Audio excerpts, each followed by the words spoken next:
Welcome to Focus Today. I'm your host, Perry Atkinson, and delighted to have a couple gentlemen in the studio to talk about a topic that now is making front page news throughout Southern Oregon, and I am so glad that the Christian community is getting involved in this. With us in the studio today is Steve Raycraft. He's the director of ACT Southern Oregon. He'll explain what that is coming up in just a moment.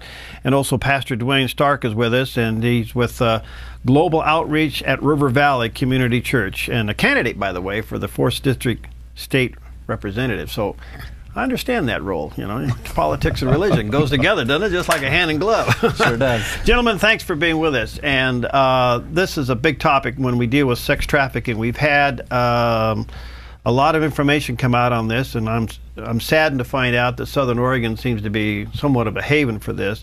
But Steve, let's start with you. What is ACT? Well, ACT Ministries, ACT Southern Oregon stands for Abolish Child Trafficking. It's a ministry that is based out of River Valley Community Church in Grants Pass. We've been active for 2.5, going on 3 years now, in the effort to bring awareness to this subject in our local community. How big of a problem is it?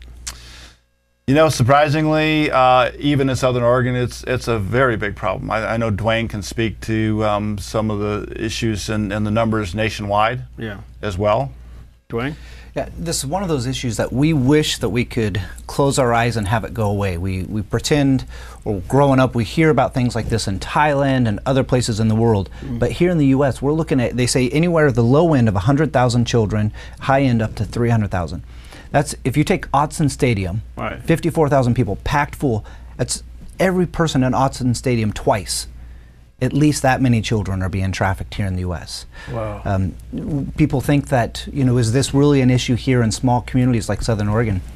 I've had the opportunity in my experiences to work in basically a psychiatric rehab facility. And there were 3 different kids that I remember going through this facility. One of them, his parents started trafficking him when he was 2 years old. Okay. Another one, the last time they found her, and the reason they brought her in, is that she was listed for sale on Craigslist at age 15.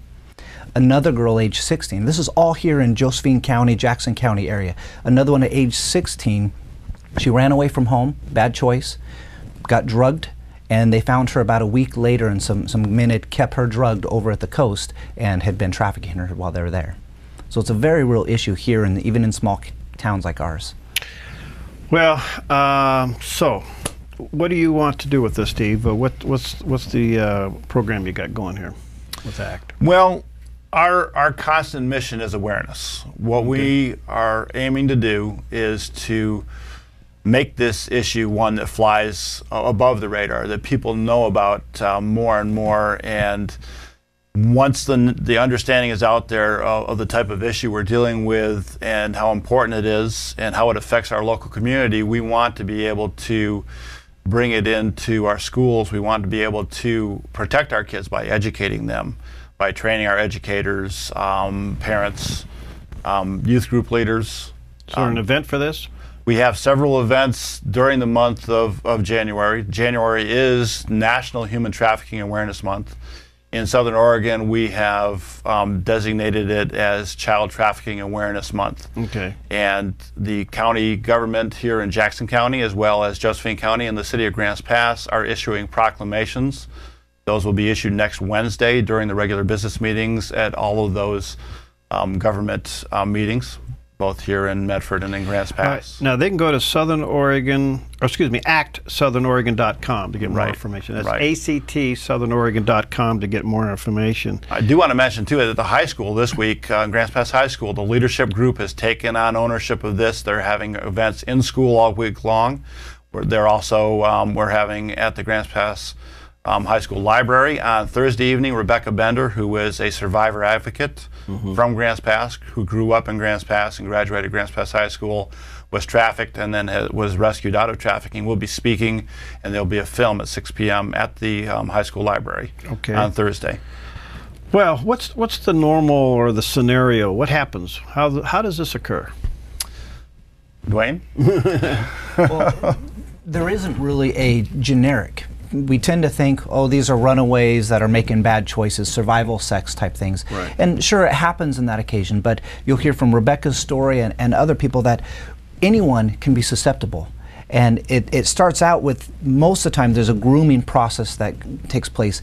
And it doesn't require that somebody was abused when they were younger. It's one of these things where people start preying on them. It may be a family member, it may be a local friend, someone they trust, or even a boyfriend that begins just really doting on them and begins grooming them. And I know Steve has a lot more experience with studying what people have done and how to prevent that and identify it early on. Well, how do we identify it? You know, it really is a case of being aware, and teachers and administrators and just community members being able to identify what looks to be suspicious and unusual activity on the part of young people. But again, a big part of awareness and the education process is being able to train the children themselves, the young people, so that they can protect themselves and their peers, their fellow youngsters and students who can see unusual behavior, because they're a lot closer to the day-to-day activities of their friends, so they can spot things more easily than parents and teachers can. Are you getting cooperation with local authorities? I mean, I'd assume that they would welcome this kind of education. It's growing more and more all the time. Right. The more we're pushing out there, the more opportunities we have to get in front of educators and law enforcement, people in the judicial system, people in health, human services, and children's services. The light bulb goes on. They can see it. They can relate it to experiences they've had on the job and that they've seen in their own real life. And when they can connect the dots and see and get the professional testimony that this, in fact, is happening here and in our country and in our state, they come on board immediately in terms of wanting to participate in the campaign to end this. And big kudos to Grants Pass High School for being willing to take on such an ugly issue. Right. Because this is something where most children are not going to tell, or teenagers are not going to tell their parents, hey, this guy's buying me stuff, this guy's doing stuff for me. But their friends, they can see that. And so to be able to teach and educate the kids on awareness about this, how to identify it, and then how to intervene and how to come alongside their friends and help prevent this, just wow, I'm so grateful for Grants Pass that they're willing to do that. Now, once someone has been abducted into this, they keep them on the move, right? I mean, they're just on the go constantly. Is that what happens? That's a typical scenario, yeah. I mean, it's all about keeping the victims of this trafficking off balance, on the defensive, in a very again, vulnerable and defenseless position, state of mind. It's psychological terrorism. It's the rape. It's the same sort of thing that often happens in domestic abuse, where it's there's the beatings and the abuse, and then the "I'm sorry, I love you," or the blaming. It was your fault in the first place. I would never have done that because I care about you. And it's the back and forth that traumatizes and psychologically damages the victims to the point that they don't really understand what's going on. The sex traffickers have become quite bold. They advertise. Is that a means of investigating and researching back to where they may be or how to rescue these girls? It's a means. It's tough because of the layer of protection that the trafficker has. In order to convict someone, right now you can see that the girl is engaged in what's illegal activity. And those girls are the ones that are charged with the crime of prostitution. But the trafficker has got that layer of protection. In order to get to him, you've got to go through the girl who is protecting him, who is oftentimes in a love relationship or believes that she has a love relationship with the trafficker and looks at him as a boyfriend. She's also been traumatized. She's been threatened. She's been beaten. There's all sorts of leverage used, threats against her family. I know where you live. I know who your parents are. I can get to them if you were to do anything. Intimidation. To me, yes, intimidation is huge. All right, so a couple of things. What can viewers and listeners do, guys? They can be aware. They can become aware. They can look to learn more. Go to our website and our Facebook page. Go to the events that we have happening in Grants Pass this week. One of our members, Caleb LaPlante, is having an ongoing monthly meeting at Club Northwest in Grants Pass. The first one is this coming Monday, the 27th of January. Okay. And plug into our group, plug into other groups in the area, plug into investigating this on your own. And then once you have learned more about what's going on, take on the issue yourself. Become an advocate. All right, actsouthernoregon.com is the website. actsouthernoregon.com is the website. And Duane, before I let you go, is there anything legislatively being addressed on this issue?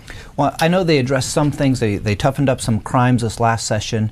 It's one of these things where there's always things that we're trying to push forward. And this is something that, assuming I end up in office, I look forward to teaming with people like Steve and their ministry and trying to move forward on that sort of thing. That's wonderful. Well, guys, thanks. And I really hope folks will, and you're both passionate about this, but it's the awareness that's going to solve this problem. It's getting the word out. It's getting educated on it. I would hope pastors and lay pastors, you know, other associates on church ministries would go to your workshops and things and learn how to spy for this and look out for it. And we need to get this taken care of. And more people are getting involved in it. So thanks, guys, for coming in. Again, actsouthernoregon.com. Is that right? Yes. That's right. All right, that's where you find out about it, actsouthernoregon.com. We'll take a break. We'll be right back.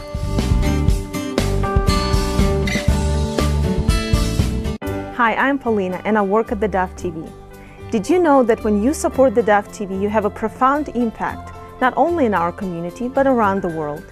It's your continued support that takes the inspiration and hope in the programs we produce and makes them available to the thousands of people who are watching these videos online every week. Help bring encouragement and hope to our valley and beyond by making a secure online donation today at our website, thedove.us.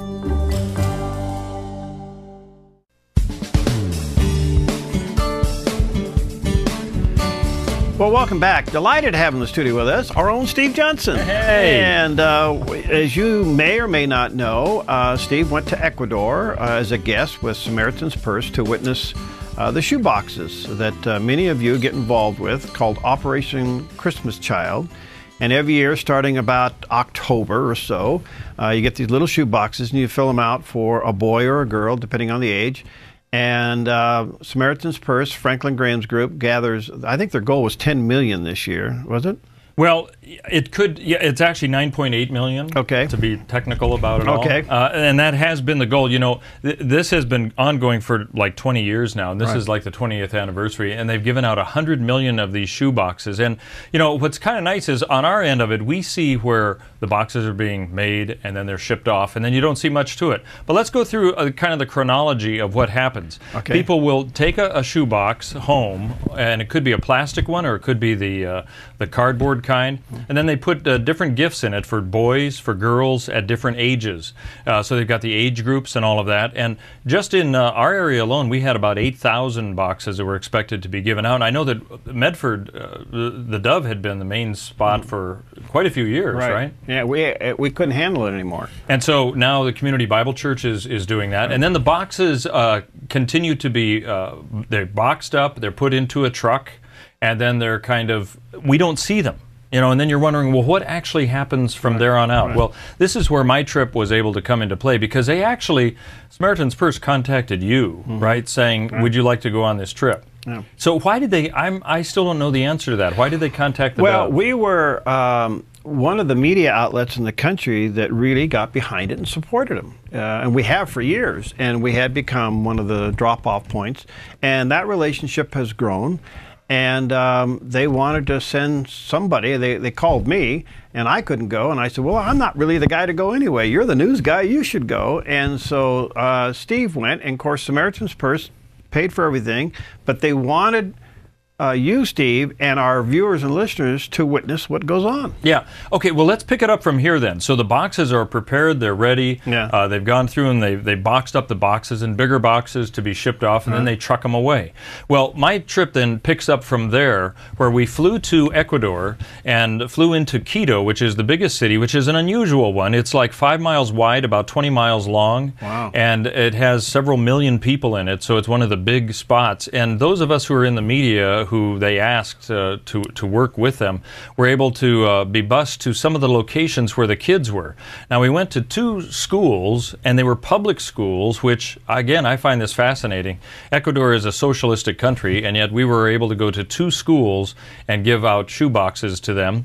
And they had kind of a rally, an outdoor rally, you know, for the kids to be able to be a part of what this whole shoebox event is. And then we were able to hand out the boxes to them as the kids then were able to open up and see what was inside of them. Now, some of them have never gotten shoe boxes before, so even though, you know, like you say, upwards of 100 million gifts have been given out in 100 countries throughout the world. Some of these kids, this is the first time that they've gotten these shoe boxes, and there's no doubt that the message of Christ is given with these boxes. And we were able to see the actual gifts that people have put in. So that's what is really a fascinating thing about it, is to see the end result of all of this. And the kids were highly responsive at the 2 orphanages we went to and the 2 schools we went to. Well, from again, roughly 8,000 boxes from Southern Oregon region departed, and like Steve says, they get crated into bigger boxes and then flown to these various locations. Do you know how many locations, drop-off points around the world there are?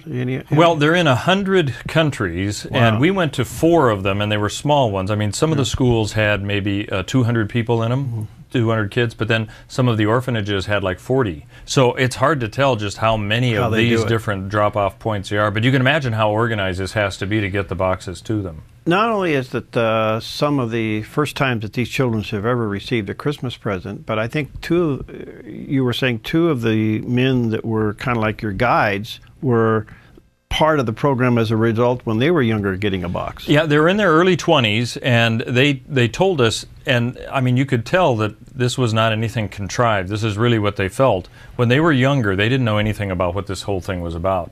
And they got these boxes, and it did make them realize, you know what, somebody actually cares enough to give a box to me. And through that, they heard the message of who Jesus Christ is and the gift that he has given to us. And in turn, we're just giving a gift to a kid like this.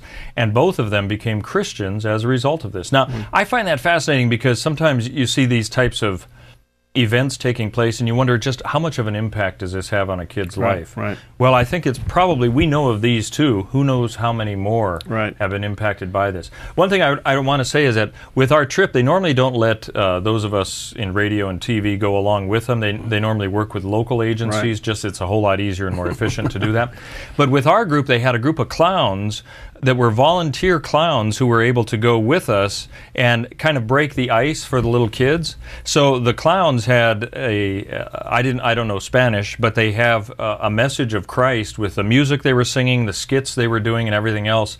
And they actually, at the public schools, they had kids who wanted to, accepting Christ as their Savior within their little clown act. And that was pretty amazing, because I can't imagine that happening in the United States, and yet in a socialistic country, that's able to happen here. And one of the places we were at was actually 2,000 feet above Quito. We went on this windy road. It was amazing. So you're over 10,000 feet, and the kids are bouncing around and laughing and everything, and the rest of us we're just gasping for air. But you know, we saw it time and time again when the boxes were given out. The kids were just extremely grateful for it, and with a lot of anticipation and surprise about what was going to be actually in the box. So I can say, for those of you who haven't given a box before, you can have a direct impact on these kids. And for those of you who have, I saw that impact, and we've been able to bring back some of the video to show that. Well, it's an amazing concept that's been out there for quite a few years, like you said, and Franklin Graham heads this up. I think one of the other stories that came out of this year's boxing was that, as you know, Hurricane Sandy hit New Jersey and the East Coast a couple of years ago, and a lot of children there were impacted big time. Well, as you know, they're still recovering for the most part. They're coming out of that. The kids in New Jersey put together, I believe it was 65,000 boxes. It was a whole 747 load. That's amazing. And put together those boxes, and they chartered a 747, and they flew it. The children of New Jersey and children affected by Hurricane Sandy sent those boxes as a gift to the children of the Philippines who recently came through the typhoon. And that 747 went over there, and all those children in the Philippines, 65,000 of those kids, received a shoe box from the children in New Jersey. So this thing's got really incredible residual effect to it. Well, and you know, the schools that we've shown you the pictures of where the kids were accepting the gifts, we also went to like an orphanage, and it really, we prayed with the couple, the Christian couple who was running this orphanage. It's their own personal one, and this is on the other level of the economic scale, because this was just a very, I'd say it's a poor orphanage really, and they need a lot of help and support, and this kind of thing, just even once a year, you could tell was a big plus for them to have people actually come to their orphanage and help them out that way. So it was really quite diverse. When you talk about all the different places that the boxes can be given out, one was a Christian orphanage from an evangelical standpoint, another was a Christian orphanage from a Catholic standpoint, and then 2 public schools. So there's no way of saying that, you know, there's no limitations to how these boxes can impact a child's life. Well, how did you handle seeing a kid getting a box for the first time? Well, you know, I was interested to see, is this going to be the same scenario that we see throughout? All these kids, first of all, when the clowns were up there and everything else, they were extremely attentive to what was going on and very responsive to the music and the service. Yeah, I guess if you want to call it a service, that sounds so formal. But the kids were just extremely grateful. They sat there, and on the count of 3 is when they could open their boxes, and you know, some of them wanted to see what was inside of it and everything. It was one of those things where you really don't know what their life is once they leave this area, wherever it is, the school or the orphanage, but you know that these boxes have made an impact. And I'd say that's what I would take back, is that for the people who say, you know, well, every year we come out with, you know, 5 boxes and then we don't see what happens to them. It does have a very direct effect. Everything you put inside has a huge impact on those lives. Well, I just hope that next year when we announce that the shoebox's time has arrived again, that you make it an effort. I know a lot of churches do it within their Sunday school classes. I know women's group do it, men's group do it. Families do it individually. I think one of the great stories that we also see here at the Dove in the years gone by is the children of families putting together, and then those kids bringing their boxes here to drop them off. I mean, it ends up being a family effort. It's just an amazing thing. And I really hope that you get involved in it. Let me just add one more thing before we go, is that what's interesting is Samaritan's Purse now is working on saying, okay, we've got these shoe boxes that can have a highly Christian theme to it.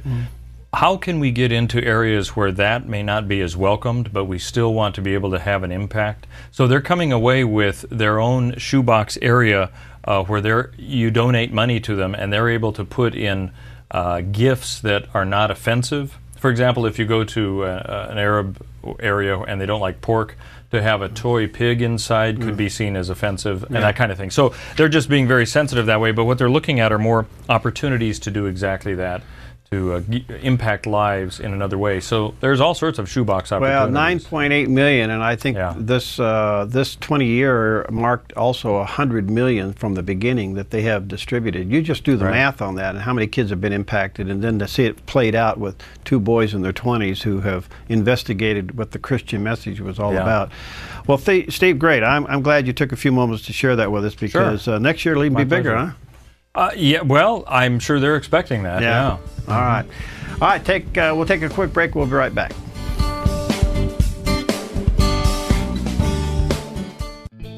Hi, I'm Daniel and I work at theDove TV. You know, compared to Portland, Seattle, and LA, Medford might be considered a small market, but at theDove, we're excited about the opportunity to make a big impact right here in our community. And you help make that happen. Did you know that more than 90% of our income comes from people like you? You can help us now by making a secure online donation at our website, thedove.us, or by phoning 541-776-5368.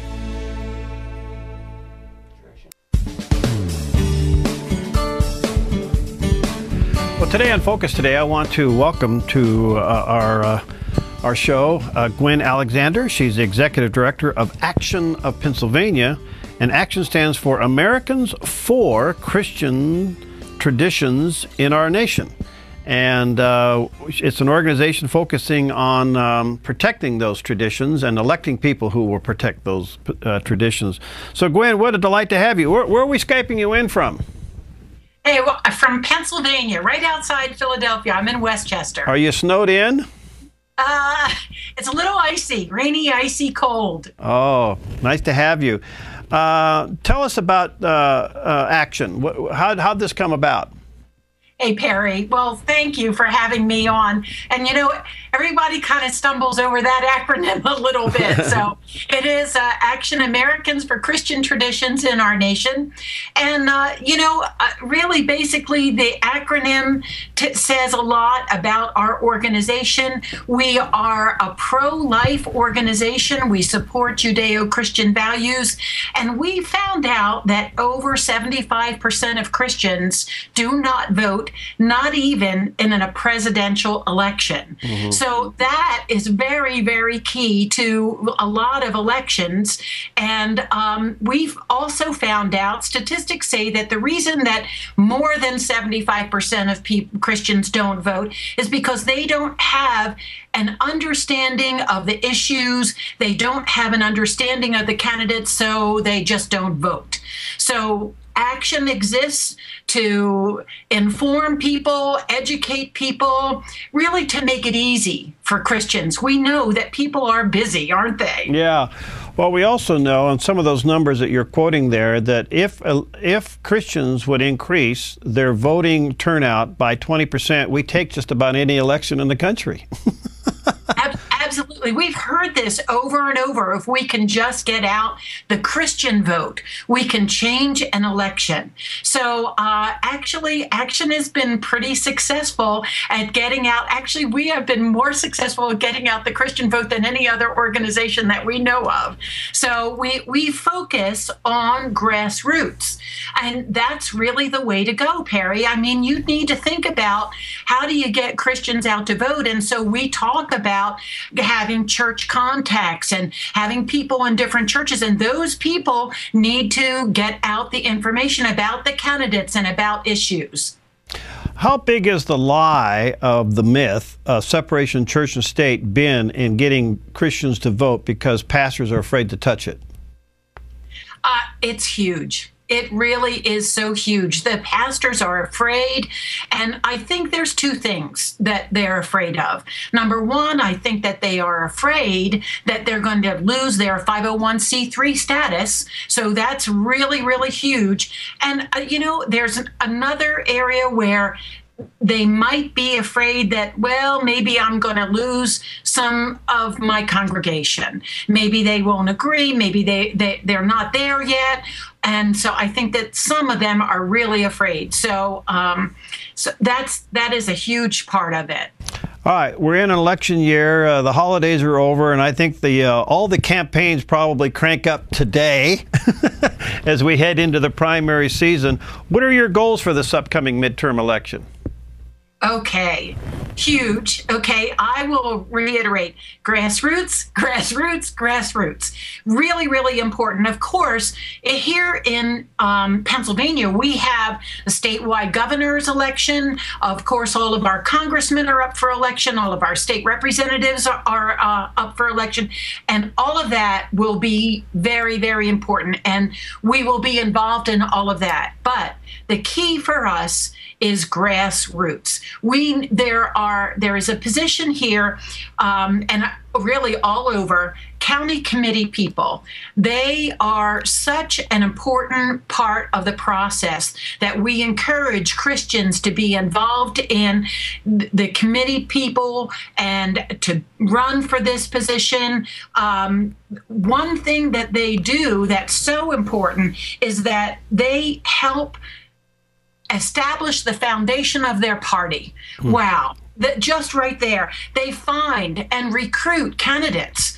And then on top of that, these county committee people, they also endorse candidates. So we really, really encourage people not only to be informed and educated and know who the candidates are, but we also encourage them to run for some of these grassroots positions, even township supervisor. All right.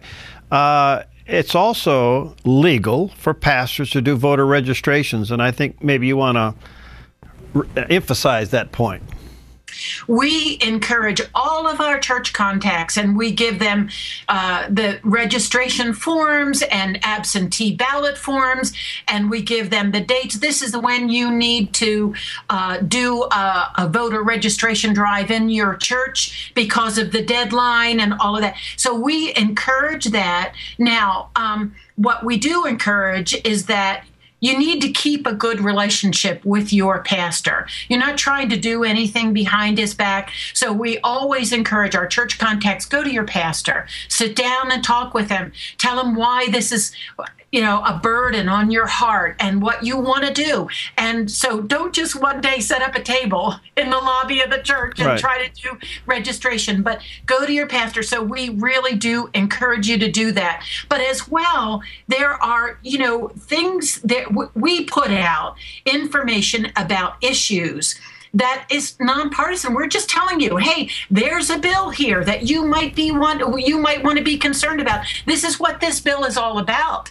And so we encourage you that way to be informed.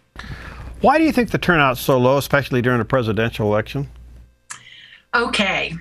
I have a theory, and it seems to be proven out all the time. All right. It seems to be that the Christians that we know, they have a job and they're very involved in their job. They want to do a good job. They have a family and they're very involved with their family. They want to be good moms. They want to be good dads. And they have their church and they're very involved in their church. So if you have those things, think about that, Perry. That you don't need anything else. Right. If you have those three things, you'll be very, very, very busy. So for you to add one more thing to your plate, it's like, oh, no, I can't do one more thing. But what we try to do is try to explain that, you know what, this doesn't really have to take up a lot of time. We can make it easy for you. We can help you to be informed. We actually have 3 breakfast meetings a year.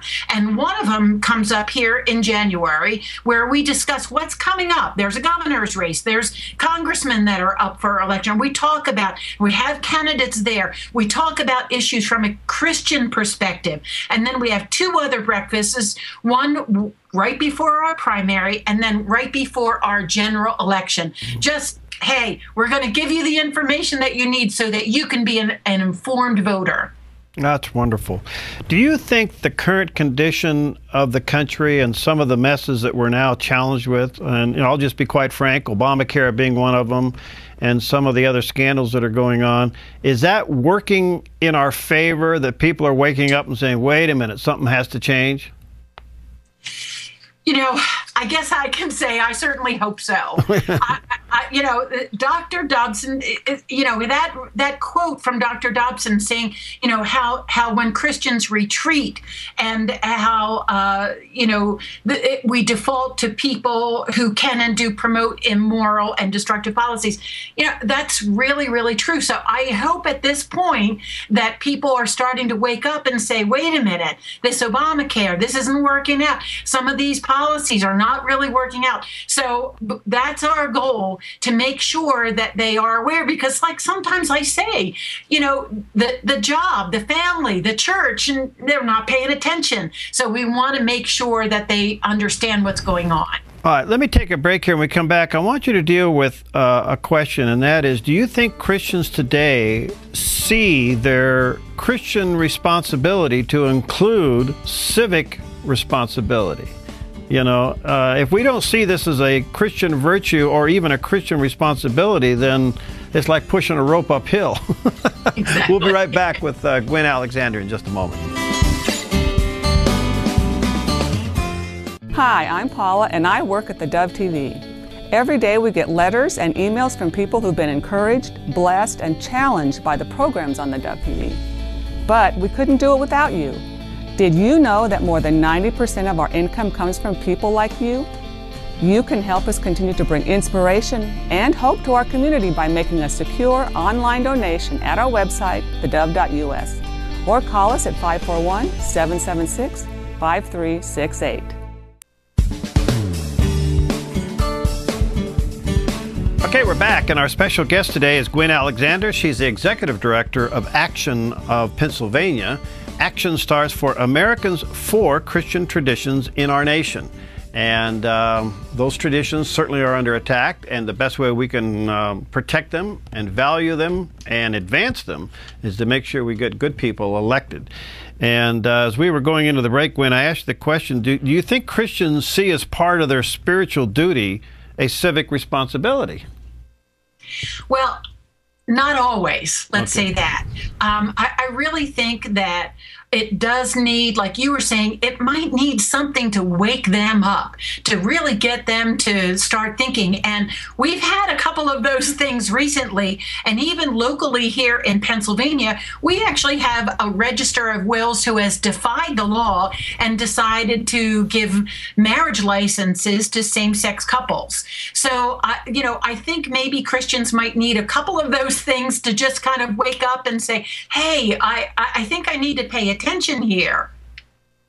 You know, I've had David Crow on with Restore America. He and I are personal friends, and he has a quote that's very good. It says, value your vote and vote your values. Yeah. And I'm just wondering if Christians understand that it's time for us now to start vote our values and not be intimidated to do so. Well, Action has a nice brochure that we give out, and basically it talks about the steps as to what you really need to do. If you want to change things, then what do you have to do? You have to change the law. In order for you to change the law, you have to change the people who make the law. And so in order for you to be elected, to be a candidate, you have to be on the ballot, you have to be on the general election ballot, and you have to also win the primary. So it just all talks about, focuses on getting involved and the reasons why you need to get involved. So it's kind of a step-by-step brochure that talks about this process, but it shows you why Christians really need to be involved. How do you fight apathy? A lot of people will say, oh, well, it's so bad, why bother? Some will even call it part of God's plan for America to go down. I mean, you probably have heard all the excuses. How do we combat that?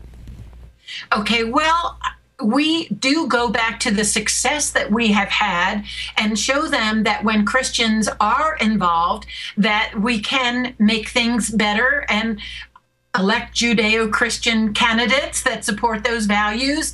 So, so we do talk about that.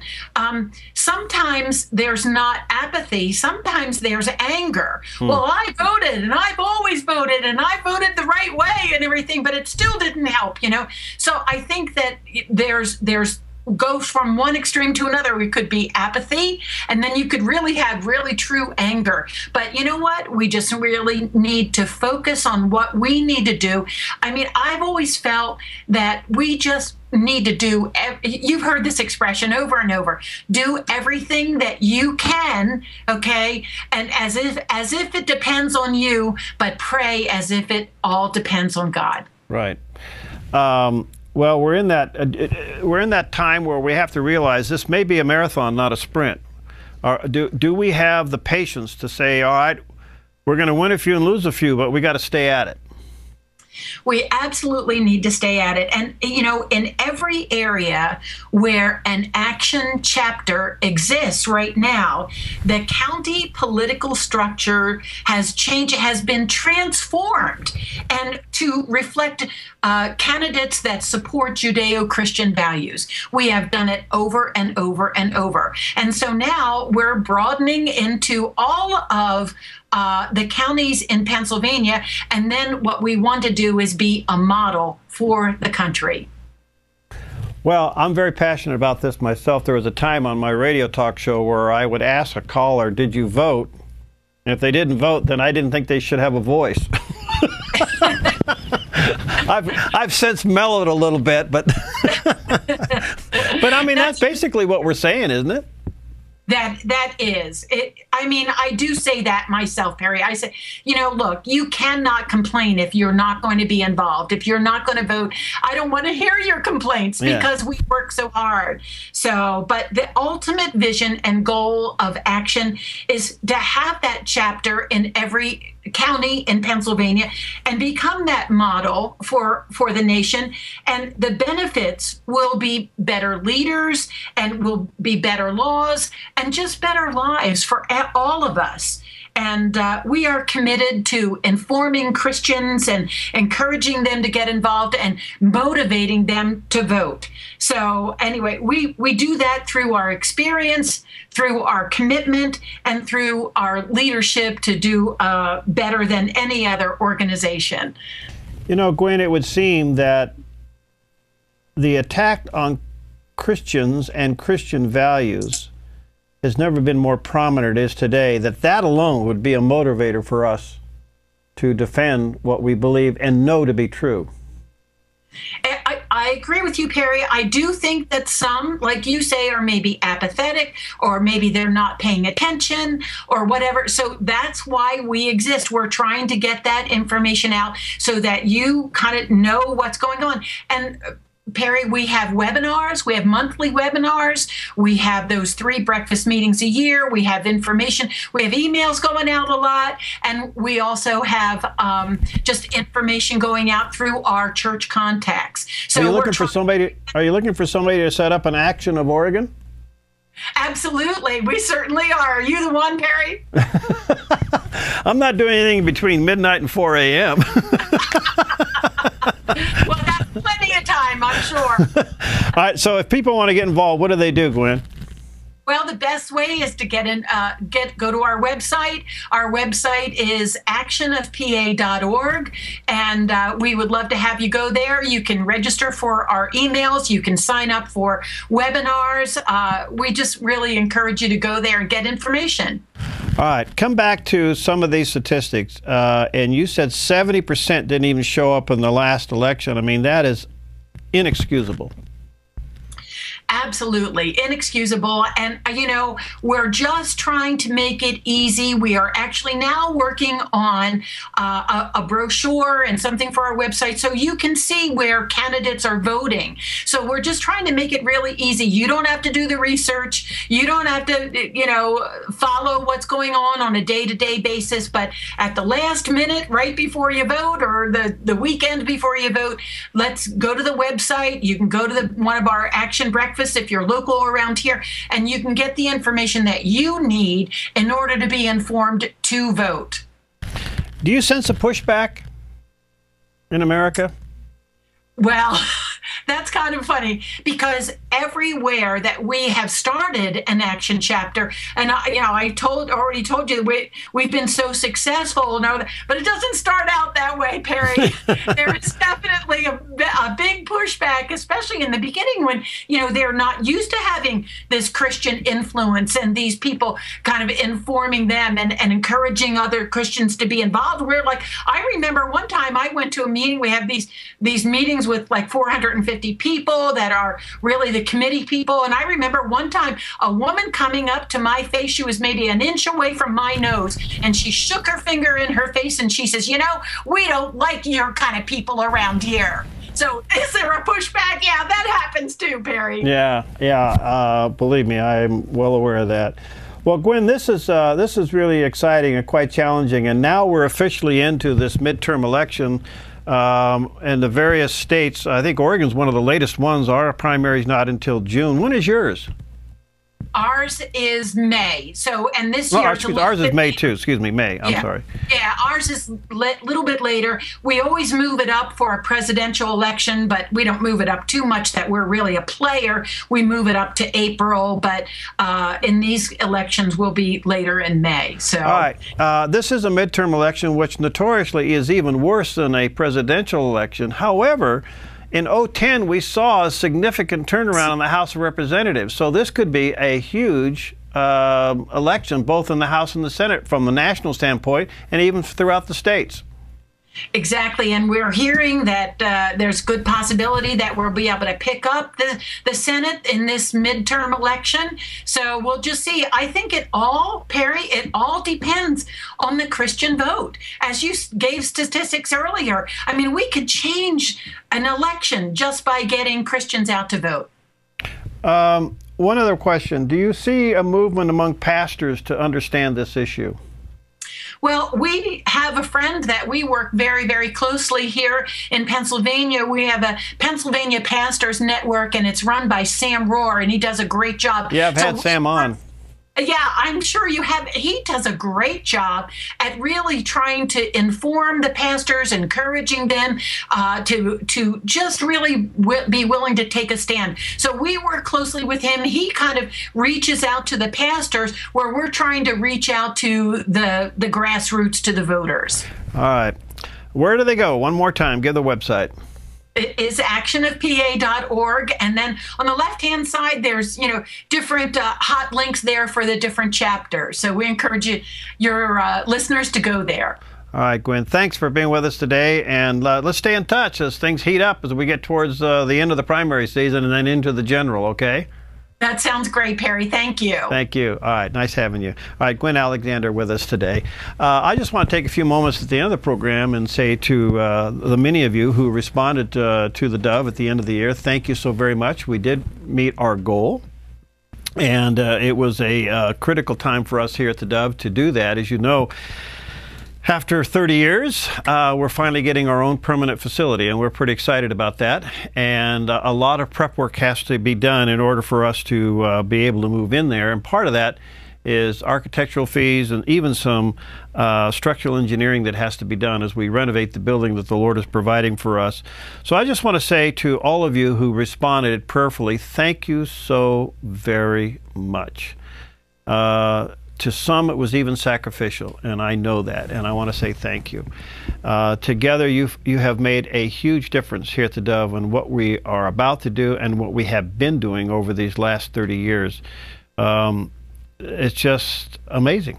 It's just amazing. So our goal of $75,000 was met, and that will be used for permit fees, which we can't avoid those. We have to do them. And we have some architectural reviews that have to be okayed by the city and the county. And we'll probably have some structural engineering that has to be done in order to put in a mezzanine in some of the parts of the building that we will be occupying. So many of you stepped out of your comfort zone and helped us, and I just want to say thank you. It's your monthly support of the Dove that makes a huge difference in what we're doing.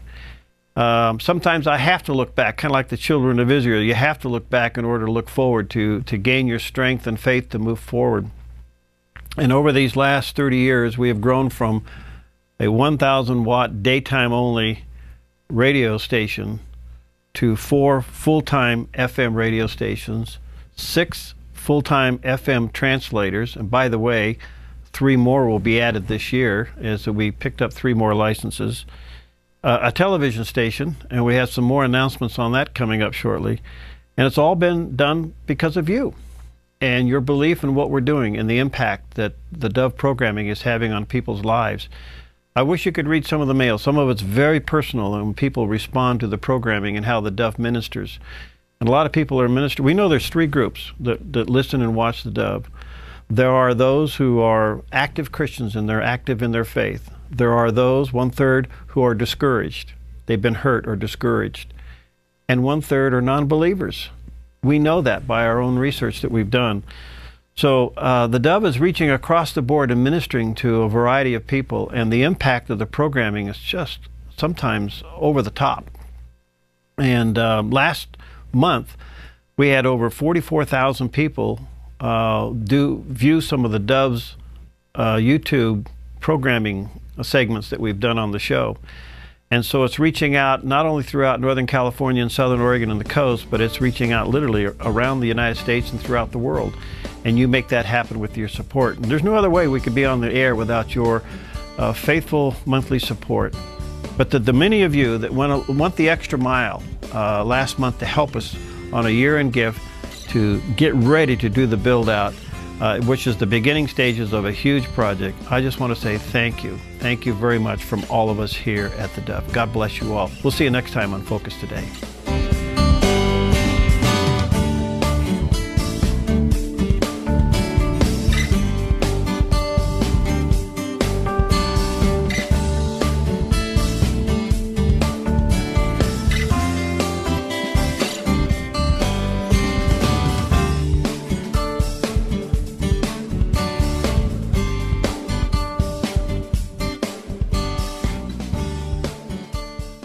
Hi, I'm Jim and I work at the Dove TV. Every weekday between 6 and 8 a.m., our award-winning news and sports team bring you the best morning show around. It's live, it's honest, and it's a whole lot of fun. And you help make it happen. Did you know that more than 90% of our income comes from people like you? You can help us continue to air local programs that share your voice by making a secure online donation at our website, thedove.us.